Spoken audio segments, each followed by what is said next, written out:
السلام عليكم ورحمة الله وبركاته.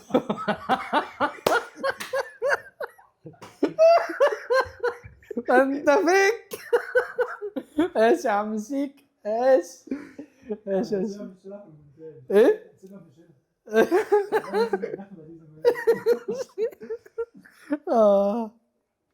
بص للجانب الحلو ان ما دخلش جون الشوط الاول. ما عملتش ما حصلش يعني حاجة.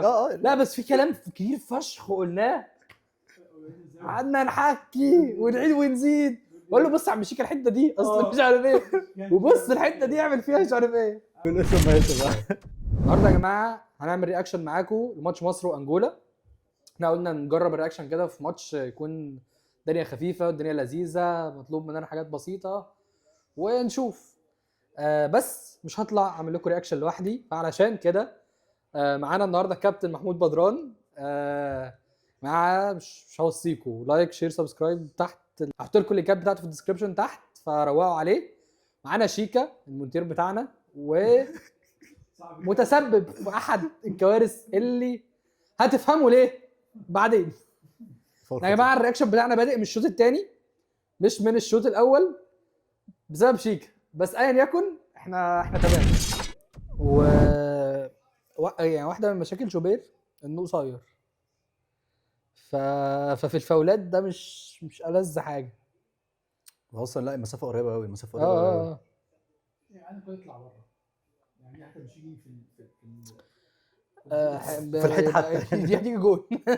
طالما شيك قال الكلمتين دول ده اللعيبه، في جمهور بيطلع الموبايل وبيصور، فاحنا ربنا يستر. حاليا فريد عايز يعني يكتشف نفسه، هو لان دلوقتي معاد الاكتشاف. ده ورد براوز دلوقتي اتفرج. والله ده ورد براوز ده حلف. والله وقفته تخض. الواد شكله فاهم، والله ده مع راسها كده والتاني بعد، الواد شكله فاهم. يا دين امي يا رب قريبه برضه. يا شوبير. يا شيك يا عم يا نهار يا عم أبيض. ايه انت بتهزر؟ يا نهار ابيض، يخرب بيتك يا شيكا. دي لما بانت من الزاويه الثانيه دي انا دي ممكن رعب. اسامحك على الصوت اللي راح بس مش هسامحك على دي.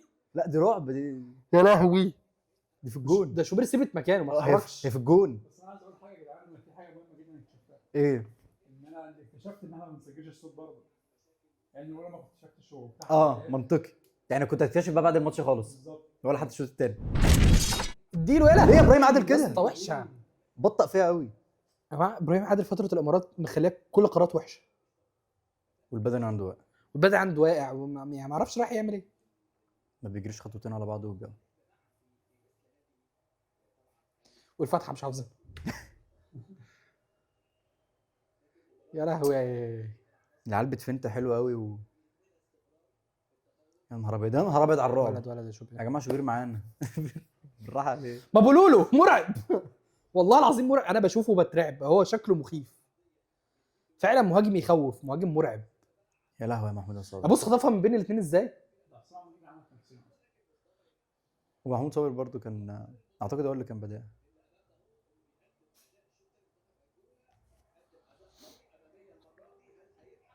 يلحق يا لهوي.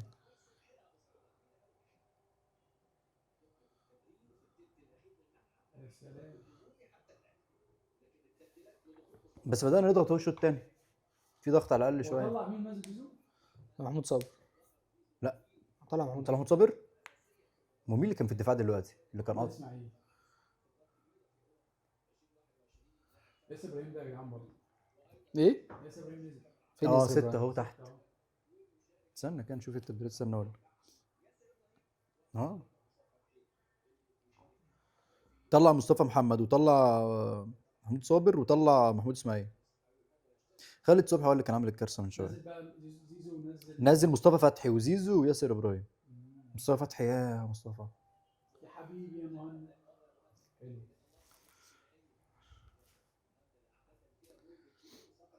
طب شوفوا اللي مات ده يا جماعه. البطوله دي كانت محتاجه قطه. والله حرام والله القطه ما اتاخدش، حرام قوي يا جماعه. حرام ان القطه ما اتاخدش، حرام ان محمود مرعي ما اتاخدش. محمود مرعي بالنسبه لي فصل 7 من خالد صبحي وناصر ماهر. لا بس برضه كان يتاخد. لا يلعب على الاسامي الموجوده دلوقتي والله. يلعب على الاسامي الموجوده بس ما يتاخدش برضه. بس بالنسبه لي ما يتاخدش. بالنسبه لي يتاخد يعني عادي، في اسامي موجوده لا يلعب عليها اساسي. او مش اساسي يعني يلعب عليها. انا حتى لو يعني دكة يعني. انا بالنسبه لي سواء كان هيتاخد مكان مين، مكان محمود صابر، لا محمود صابر. بالنسبه لي احسن. يا لهوي حلوه يا زيزو. حلوه يا زيزو، حلوه يا زيزو. صابرين معاد الكارثه. حتى الباص اللي لعبه ده متاخر، هو مش قادر يجري يا جماعه، بصوا مش قادر يجري. بس يا جماعه انا عندي مشكله مع تبديلات حسام حسن. ايه؟ يعني انا بالنسبه لي ياسر ابراهيم معاه انذارين او انذار. انذار واحد. طب ما هو لو خد انذار تاني هيغيب. لا 3 مش 2. وبعدين المجموعات هتخلص لا بس هو تريزيجيه وياسر كان معاهم انذارات. بتتلغي في هو وتتلغي صح ماشي، ما لما هو لو يخش خد بعد انذار كده. النهارده مش هيلعب دور ال 16. لا بتتلغي دور 16 بتبدا بقى بتتصفر. لو خد انذار النهارده مش هيلعب دور ال 16 ده اكيد. مش المفروض 3 انذارات حتى، هو واخد ما- 2 أنا بس ما- تقريبا. لا هو بعيد قوي، ابراهيم عادي بعيد لا قوي. لا وهو تبديلاته غريبه. يعني انا بالنسبه لي مصطفى محمد اكتر لاعب بيتحرك الشوط الاول صح، واكتر لاعب يعني عامل شكل خطوره، بيستلم لك بيسحب الناس، بيعمل حاجه. فانت ليه بتغيره وبتسيب صلاح محسن اللي هو اوحش بكتير؟ تمام. بعدين بتطلع محمود صابر اللي هو برضو الى حد ما كويس، وبتسيب مين مش فاهم ابراهيم عادل يعني. كان يطلع. ابراهيم عادل المفروض يطلع. ابراهيم عادل بجد وحش، حتى لو عايز تجهزه للبطوله، بس لا ابراهيم عادل. بس هو كان بيلعب ب2 وينجات على الشمال. يا جماعه كفايه 2 وينجات، انا عايز اشوف خط نص بيلعبوا. لا هو بيلعب زيزو دلوقتي مكان صلاح عادي. لا على الشمال ابراهيم عادل وبيلعب جنبه مصطفى فتحي. لا بس هو واحد فيهم بيلعب تحت بقى. ايوه ما انا بقول لك فكره ان انا آه. لاعب وينجات خط نص دي ما بحبهاش. ما انا خالد صبحي مضايقني. انا بجد متضايق منه شخصيا. ليه؟ مشكلتي مع خالد صبحي ان هو كبير في السن، عنده 30 سنه، تمام. فانت مش، وهو ما عندوش خبره، فانت مش مستفيد منه ولا بخبره. وكمان مش بس بتجهزه للمستقبل هيديك، لا هو مش هيديك لان هو 30 سنه. تمام. غير ان هو مش احسن حد. يعني هو مش احسن حد في الدوري، مش احسن مدافع في الدوري. انت عندك محمود مرعي يتاخد عنه، احمد سامي يتاخد عنه، والاثنين هيدوك وعندهم خبره. بس الفروقات برضو مش كبيره للدرجه يعني. بس الفروقات مش اللي هي محمود مرعي جنب خالد صبحي، بس برضو الفروقات مش مرعبه. لا بس انا بالنسبه لي محمود مرعي بتتكلم حتى على الانضمام. يفصل 3 من هو خالد كان صبحي. فكره انضمام. وخالد صبحي مش حلو. خالد صبحي مش حلو. انا بالنسبه لي محمود مرعي كنت تاخده احسن من بيراميدز. خالد صبحي بيعمل كل حاجه غلط. انا بالنسبه لي الكارثه عموما ان الدفاع عندنا بجد فروقات بين اللعيبه. يعني شيل الاساسي، الدكه الفروقات بينهم مش كبير خالص يعني، هم يا دوبك. هو احنا الدفاع عندنا عموما وحش. محمد عبد المنعم اتصاب والاصابه اهي. خلاص شكرا، مفيش دفاع. بس والله الماتش بتاع جنوب افريقيا يعني كانوا بيحاولوا. لا عشان اللعيبه رجاله. يعني انا معايا، انا ياسر ابراهيم عنده روح جدا، رامي ربيعه ربيعة لعب والله ماتش كان كويس حلو. جدا. بس انت عشان بتلعب برضو بثلاثه وقافل لهم القفله وظابط لهم، يعني ظابط لهم الدنيا. فاللي هو انت ما ينفعش تسيبهم لوحدهم، انت لازم تظبط لهم الخطه على اساس ان احنا كنا راكنين بساط على الاخر يعني. بالظبط. احنا كنا على الاخر، احنا وراكم دافع ب6. يعني امام عاشور بيرجع باك يمين. انا اكتر من كده ايه؟ انت لحقت يا مهند. حظ وحش والله. خلفيه ولا ايه بقى؟ شكلها كده. وقع هو اول ما وقع مسك الخلفيه.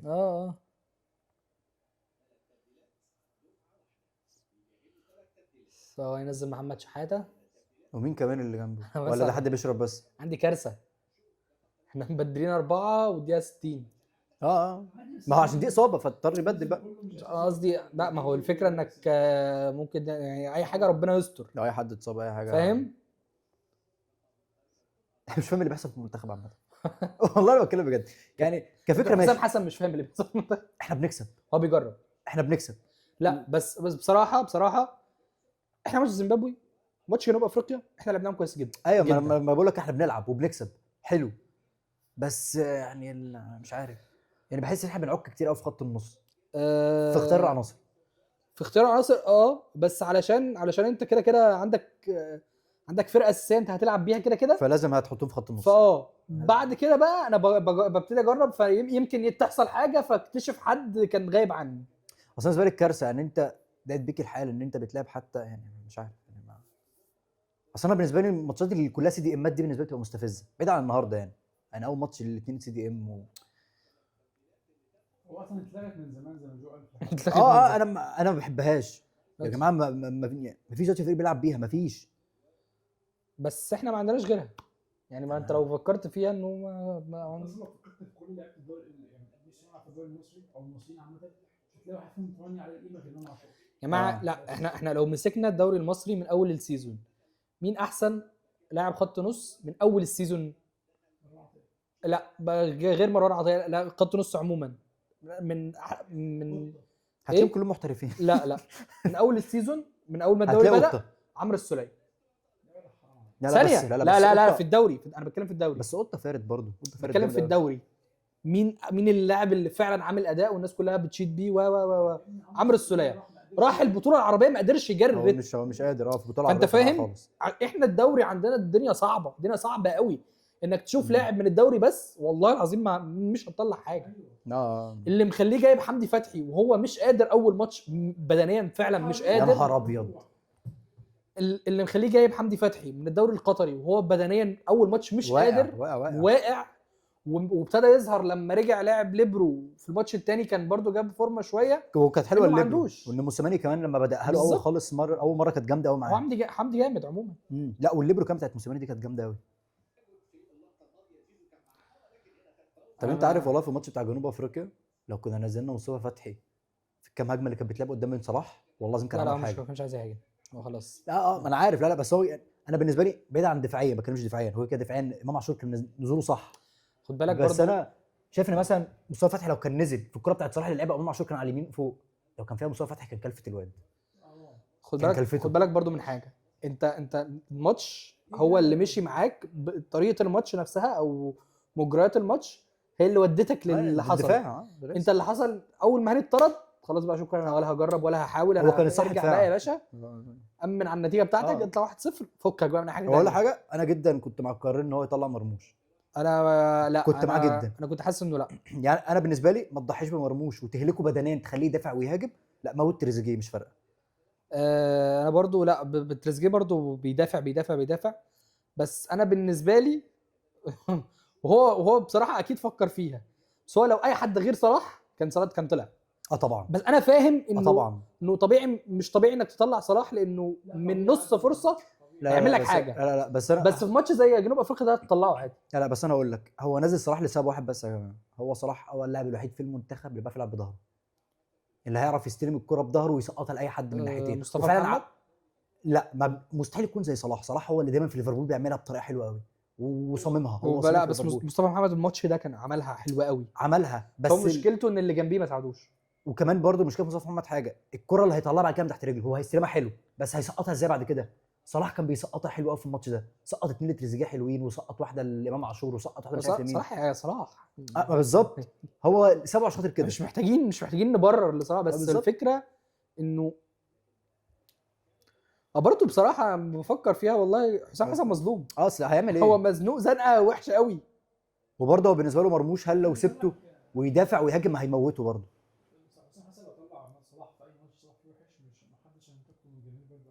الجماهير مش هينتقدوا، بس أيوة. بس برضه انت فاهم كابتن وبتاع برضه صلاح مش مستحمل اصلا دلوقتي انه يدخل في خناقه ثانيه. لا بس انا فاهمك، انا ممكن برضه يكون شافها من حيث ايه، زي كابتن ما المنتخب على فكره برضه كابتن طبعا كابتن المنتخب. لا هو برضه يعني كان ليه كام لقطه وبيدي تعليمات. ايوه طبعا. وبيضغط برضه معلش لما ادي اصفر اهو. لما يبقى كابتن محمد صلاح هو اللي بيضغط على الحكم، غير لما الكابتن بتاعي مصطفى فتحي ولا مليون في المية. لا وكمان خلي بالك حاجه، هو ممكن يكون مستني منه كوره زي بتاعت زيمبابوي. يعني في اسوأ الاحوال لو اخذ مرتده زي بتاعت زيمبابوي شكرا، خلاص هي نص فرصه. هو محتاج فرصه كوره. ياسر ياسر هيغيب الماتش الجاي. اي عرضيه ممكن يلبسها جون في اي لحظه، ده اللي بحسه دايما. ما هو لا في نفسنا. ما هو والله العظيم. يعني مش خايف من المهاجمين قد ما خايف من الدفاع ده.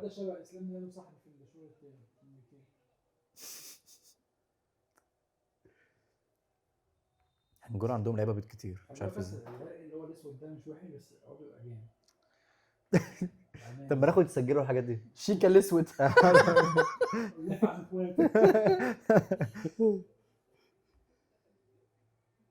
شيكا عنصري، اخر حاجه كنت اتوقعها عنك انك عنصري.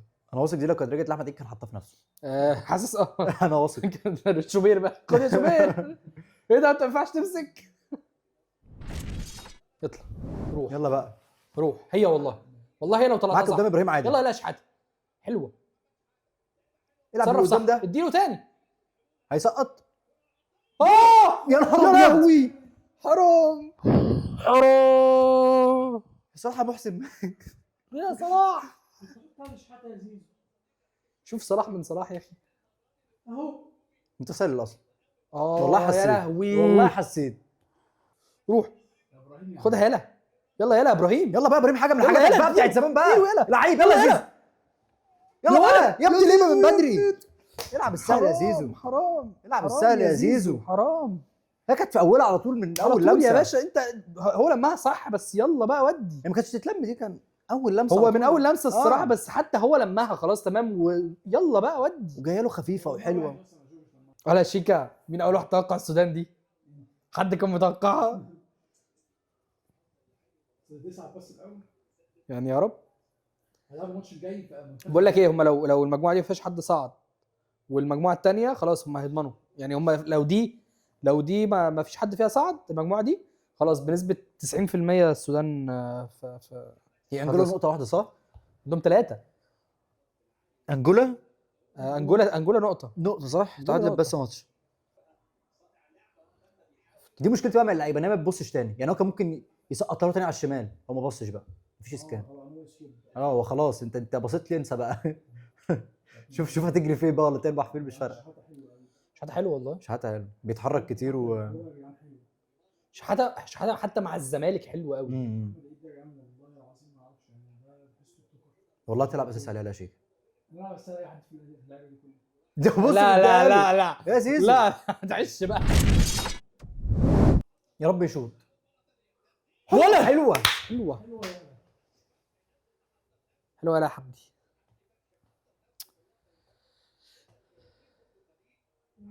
حلوه يا حمدي، حلوه والله حلوه. شبه بتاعت كومباني اللي حطها كان حد قبل كده في ليستر كانت جامده.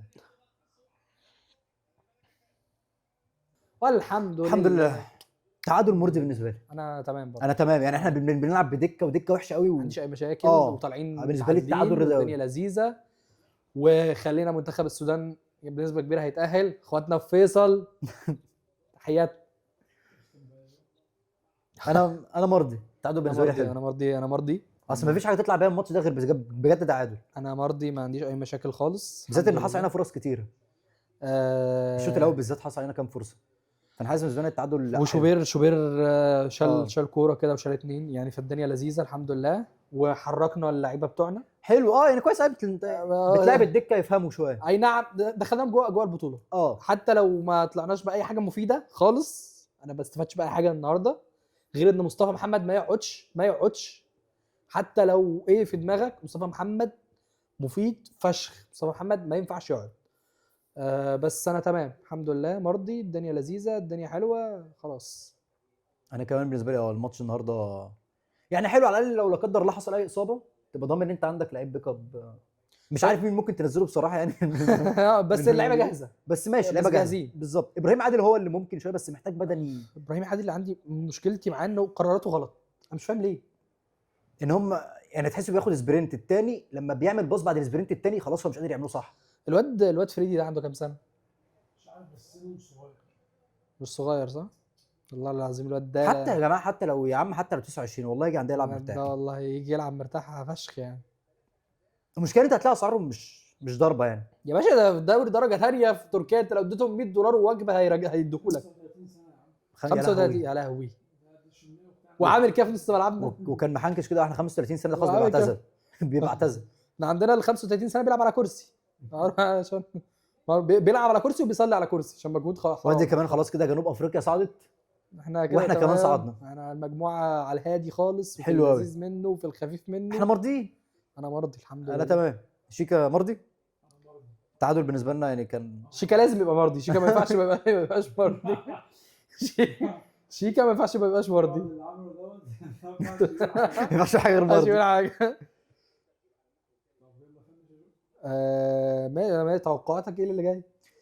هو انا لسه ما عنديش فكره، احنا لسه عشان برضه بقيت الماتشات ما اتلعبتش، لسه ما اعرفش معاك. هنقابل مين، بس ادام حد من احسن بس احنا توالد. ضامنين الدنيا سهله يعني مش المفروض هنلاعب فرقه نصعد. كبيره غير في الثمانيه، ومش مضمون قوي برضه، هنشوف. وكمان انت ما لعبتش حد من الاساسيين النهارده تقريبا غير حمدي فتحي، وممكن نقول حمدي بس تقريبا اللي لعب حمدي النهاردة. وياسر لعب شوط، وياسر زيزو كده كده يعني اوقات اوقات زيزو بيلعب. ما لعبش النهارده. فانت انت لا، وما تضمنش كمان اصلا هينزل اساسي في الماتش الجاي ولا لا، انت لسه برضه ما تعرفهاش. فانا بالنسبه لي انت مريح لعيبتك اقل 10 ايام، اللعيبه الاساسيه كلهم مريحين 10 ايام، فانت المفروض تنزل بقى يعني دور 16 ده تنزل تاكل اللي قدامك، ان هو احسن توالد ده طلع بالعافيه يعني. احنا المفروض طبعا على يعني حظنا ممكن احسن ثالث مره واحده يبقوا المغرب.